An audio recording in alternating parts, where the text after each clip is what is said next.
Abandonment to Divine Providence. By Father Jean-Pierre de Caussade, S.J.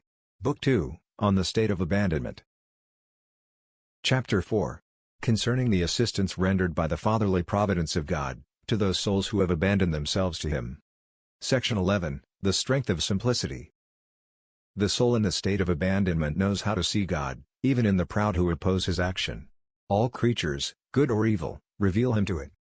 The whole practice of the simple soul is in the accomplishment of the will of God.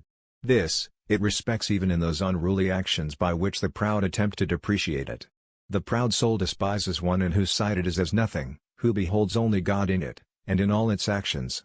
Often it imagines that the modesty of the simple soul is a mark of appreciation for itself, when, all the time, it is only a sign of that loving fear of God and of His holy will, as shown to it, in the person of the proud. No, poor fool, the simple soul fears you not at all. You excite its compassion, it is answering God when you think it is speaking to you, it is with Him that it believes it has to do, it regards you only as one of His slaves, or rather as a mask with which He disguises Himself.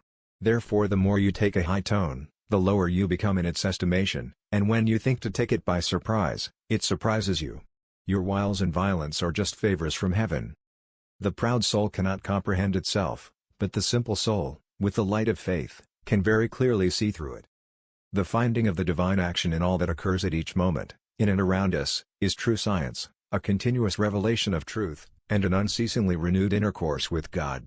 It is a rejoicing with the spouse, not in secret, nor by stealth, in the cellar, or the vineyard, but openly, and in public, without any human respect. It is a fund of peace, of joy, of love, and of satisfaction with God who is seen, known, or rather, believed in, living and operating in the most perfect manner, in everything that happens. It is the beginning of eternal happiness not yet perfectly realized and tasted, except in an incomplete and hidden manner.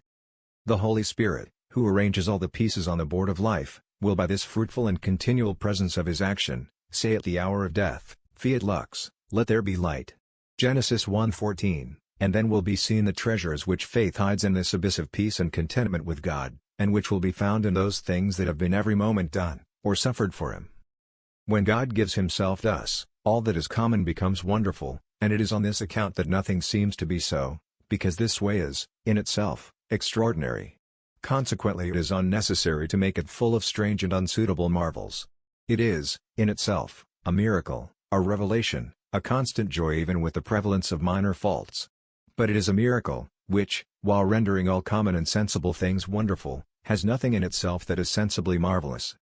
Next video, Section 12, The Triumph of Humility. Thanks.